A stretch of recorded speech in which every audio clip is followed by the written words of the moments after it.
my observation over the 10 years I was involved with this group is these face-to-faces are the most valuable.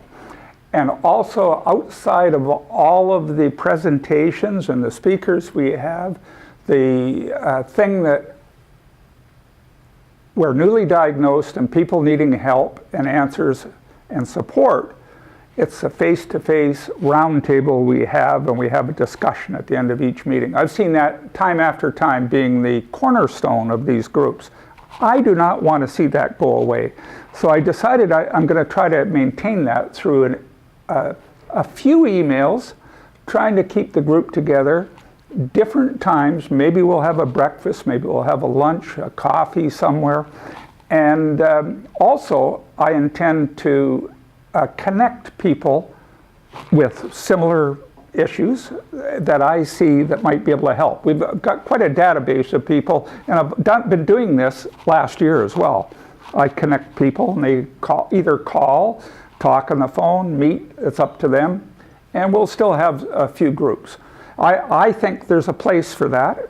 It won't be a lot of administration, but I'll take care of those kind of things. And also, I intend to encourage people to start their own support groups. If they don't like this type of support group, start a few smaller ones. I think sometimes smaller is better when it comes to a support group. You don't need a lot of skill to start a group. All you need is to care and exchange some information without an axe to grind. And it doesn't have to be a room. You don't have to have speakers. It could be sitting on a park bench. Anyways, that's my theory. In the summer. In the summer. Yeah. Well, I've seen people sitting on the park bench taking the dog for a walk. But the other thing that I wanted to say that this group, the regular meetings are ending. Somehow I'm going to keep the organization here in some format and communicate with people. But one of the things that I think we really have to do is, it was over 10 years ago in April, I think 2008, when I first was involved and started facilitating some of these meetings. And the gardens here have supplied this room. We're drinking their coffee, we got cookies over there. They have helped us with advertising expenses, banners when we've done trade fairs. I've got to say thank you to the gardens for everything, how they've supported this group. And we may use this room again in the future. Exceptional corporate citizens, and I've seldom seen them ask for anything in return. And they don't advertise that they help us either. Anyways, that's my point, and if anyone else wanted to say anything, they could come up here. I would pin them with the mic, and then I'm going to publish this and send it to the people that aren't here. By the way, you can only see me. There's 4 other people here that have turned up at this last session. So it's a great group. Somehow we're going to keep it rolling. Terry, before you go on, if you want this recorded, what I'm doing is I'm recording the portions of this session. I'm going to cut the recording when we do a regular meeting. Mm-hmm. But if you want to project that to a lot of the people that aren't here, couldn't come, because tonight is the U.S. State of the Union, and I'm sure a lot of our members wanted to see Donald Trump. Well, but sure. Terry, if you wanted to come up here, you could probably be heard and seen, or if you just want to be heard. Would you like a little mustache on there? There we go. I like the good. Stand just over here a bit. There you go. You're on. So I've been away myself, but what I'd found before I left is that I was doing like a constant stand-in for Mike. But some of the other things that developed through the course of last year was an opportunity for us to link electronically to our counterpart group and through the foundation, the Prostate Cancer Foundation in Victoria.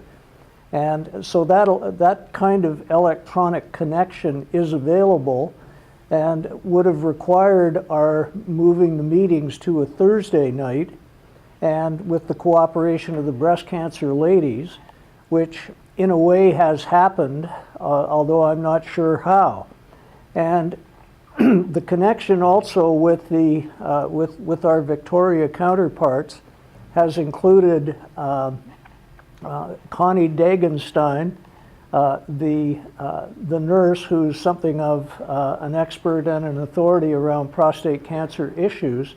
And also there's an opportunity for newly diagnosed individuals to actually be able to sit across from a doctor to discuss the different treatment modalities. So there's several new connections out there that have tentatively been explored. And so, and I'm really speaking for Brian Anushko, who's been a very strong connection for us, who is the guy that's been guiding the motorcycle ride that's been such a success for prostate cancer on the island and so on. So the juxtaposition can or has changed to some extent, thinking about what may happen going forward. Court? As many of you may know, I did not attend one meeting in 2018. I don't do that all the time. 2019 has kicked off, and the people that have taken it over, I commend them for taking it over and doing what they could. They're unable to find a facilitator to come in here on a regular basis. And all of them have issues that just wouldn't allow them to do that. We tried to find a replacement facilitator, which should be pretty easy. I did that for a little while, and you should be able to replace me quite easily. I don't know, we just couldn't do it. I tried as well, even tried to sell the group on eBay and didn't get anywhere. But one of the things, when they decided to kill it last week, I had assumed the communications position for the group in the background. And I sent out a letter to end the meeting and the group. And previous weekend, I got an email from a gentleman and his wife with some questions, and I got someone else on Facebook got a hold of me looking for some support. So this led me to believe that I've got to maintain this group of people in some format. It's not going to be a regular meeting per se. So I shook the noodles around in my head and came up with a little bit of what I intend to do. I'm going to maintain an email list. I've got an active Facebook group there. I'm going to hone that a bit more. And I know a lot of the members here, the people that turn up, are not on Facebook. But there's a whole raft of, we found some newly diagnosed people on that as I pumped that up a bit.